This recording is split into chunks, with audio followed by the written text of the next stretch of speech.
Hey there, friends. Thanks for joining me for Daily Devotionals today. We are finishing Leviticus today.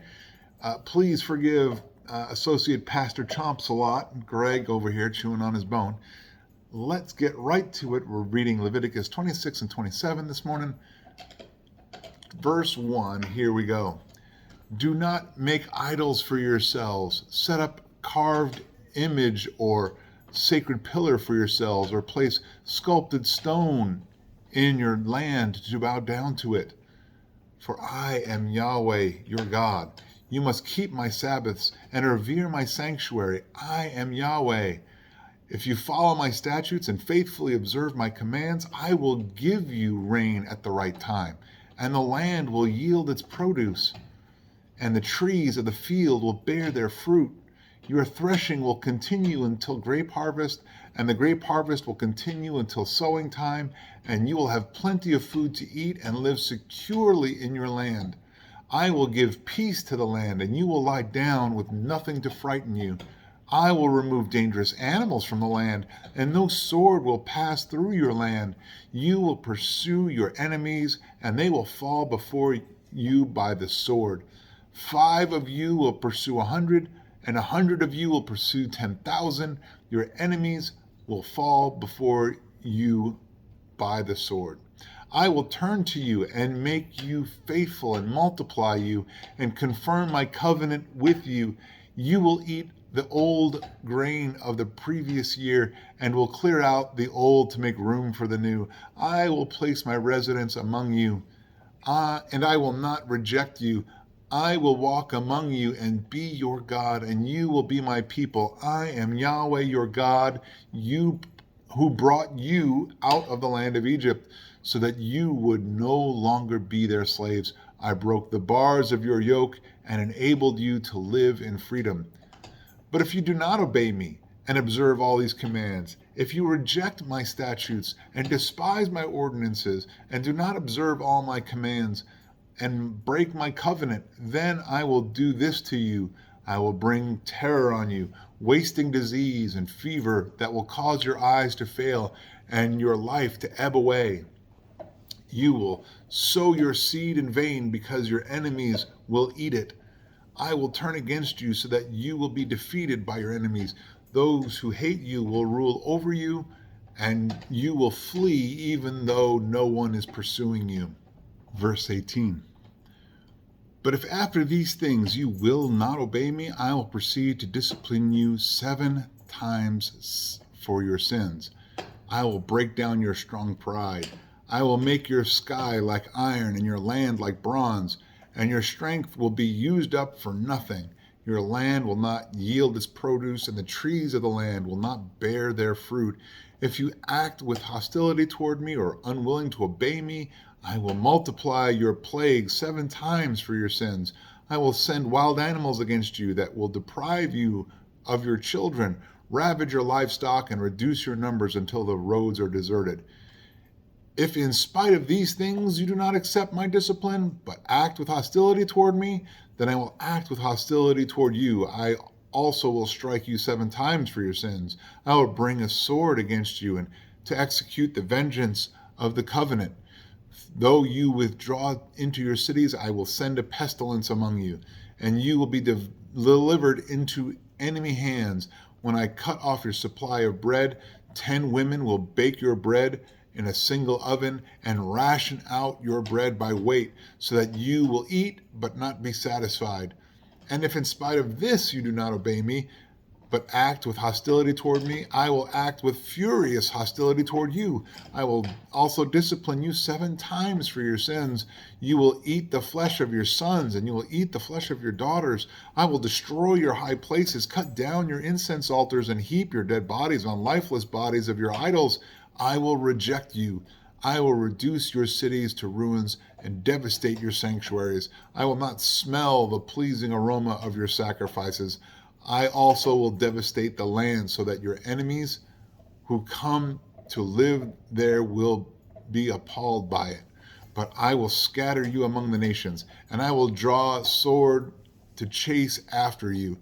So your land will become desolate, and your cities will become ruins.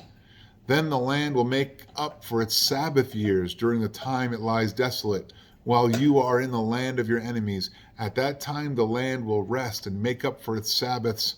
As long as it lies desolate, it will have the rest it did not have during your Sabbaths when you lived there.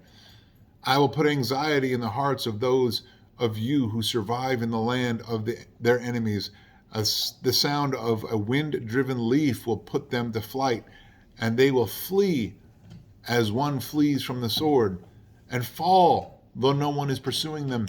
They will stumble over one another as if fleeing from a sword, though no one is pursuing them.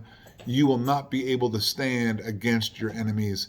You will perish among the nations. The land of your enemies will devour you. Those who survive in the lands of your enemies will waste away because of their sin. They will also waste away because of their fathers' sins along with theirs. But if they will confess their sin and the sin of their fathers, their unfaithfulness that they practiced against me, and how they acted with hostility toward me, and I acted with hostility toward them, and brought them into the land of their enemies, and if their uncircumcised hearts will be humbled, and if they will pay the penalty for their sin, then I will remember my covenant with Jacob. I will also remember my covenant with Isaac and my covenant with Abraham, and I will remember the land. And the land abandoned by them will make up for its Sabbaths by lying desolate without the people, while they pay the penalty for their sin, because they rejected my ordinances and abhorred my statutes. Yet in spite of this, while they are in the land of their enemies, I will not reject or abhor them, so as to destroy them and break my covenant with them, since I am Yahweh their God. For their sake I will remember the covenant with their fathers, whom I brought out of the land of Egypt in the sight of the nations, to be their God. I am Yahweh. These are the statutes, ordinances, and laws the Lord established between himself and the Israelites through Moses on Mount Sinai. Chapter 27. The Lord spoke to Moses, "Speak to the Israelites and tell them, when someone makes a special vow to the Lord that involves the assessment of people, if the assessment concerns a male from 20 to 60 years old, your assessment is 50 silver shekels, measured by the standard sanctuary shekel. If the person is a female, your assessment is 30 shekels. If the person is from 5 to 20 years old, your assessment for a male is 20 shekels, and for a female, 10 shekels. If the person is from 1 month to 5 years old, your assessment for a male is 5 silver shekels, and for a female, your assessment is 3 shekels of silver. If the person is 60 years or more, your assessment is 15 shekels for a male and 10 shekels for a female. But if one is too poor to pay the assessment, he must present the person before the priest, and the priest is to set a value for him. The priest will set a value for him according to what the one making the vow can afford. If the vow involves one of the animals that may be brought as an offering to the Lord, and any of these he gives to the Lord will be holy. He may not replace it or make a substitution for it, either good for bad or bad for good. But if he does substitute one animal for another, both that animal and its substitute will be holy. If the vow involves any of the unclean animals that may not be brought as an offering to the Lord, the animal must be presented before the priest. The priest is to set its value, whether high or low. The price will be set as the priest makes the assessment for you. The one who brought it decides to redeem it. He must add a fifth to the assessed value. When a man consecrates his house as holy to the Lord, the priest will assess its value. Whether it's high or low, the price will stand just as the priest assesses it. But if the one who consecrated his house redeems it, he must add a fifth to the assessed value, and it will be his.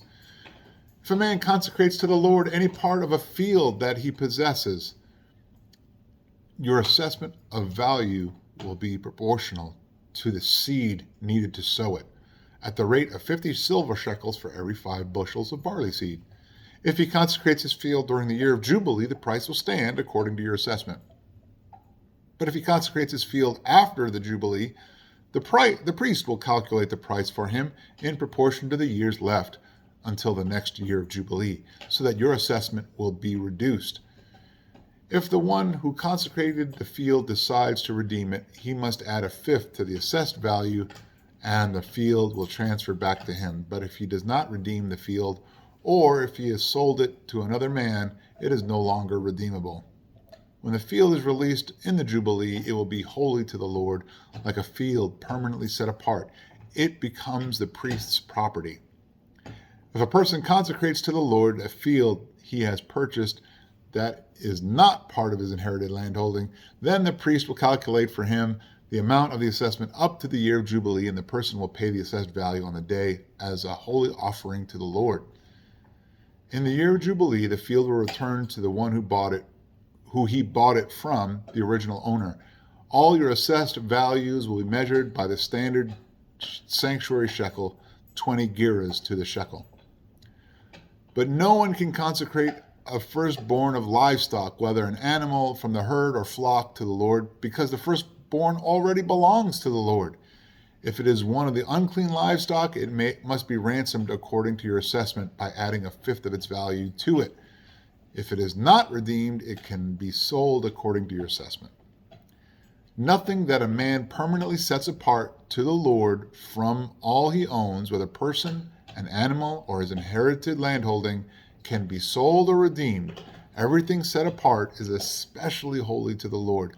No person who has been set apart for destruction is to be ransomed. He must be put to death. Every tenth of the land's produce, grain from the soil or fruit from the trees, belongs to the Lord. It is holy to the Lord.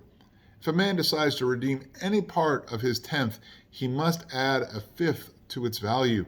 Every 10th animal from the herd or flock which passes under the shepherd's rod will be holy to the Lord. He is not to inspect whether it's good or bad, and he is not to make a substitution for it.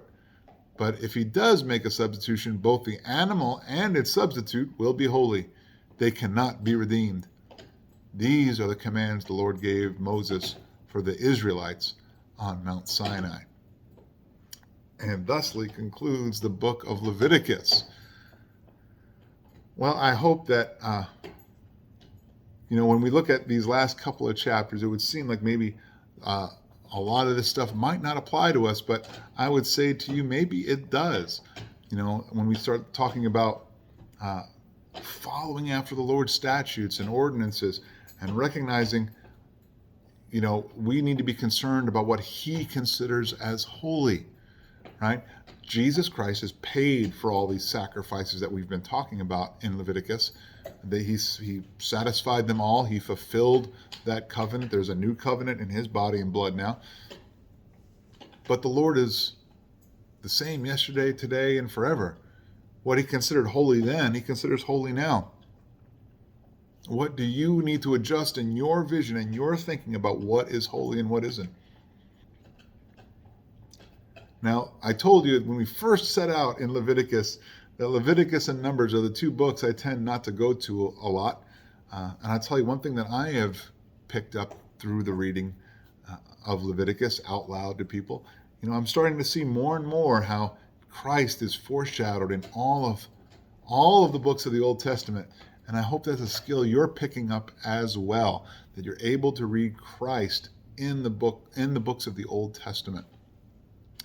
Now tomorrow, we're in Psalms because it's Friday tomorrow. And then on Monday, we start Numbers. So again, we're going to be in a book that we're going to have to really look to see what we can pick from and figure out what the Lord is trying to say to us in. With that, be blessed, be a blessing. Thank you for dealing with Associate Pastor Chomps a lot. Yeah, that's your bone. And I hope you have a great day. I'll see you tomorrow when we're in the book of Psalms.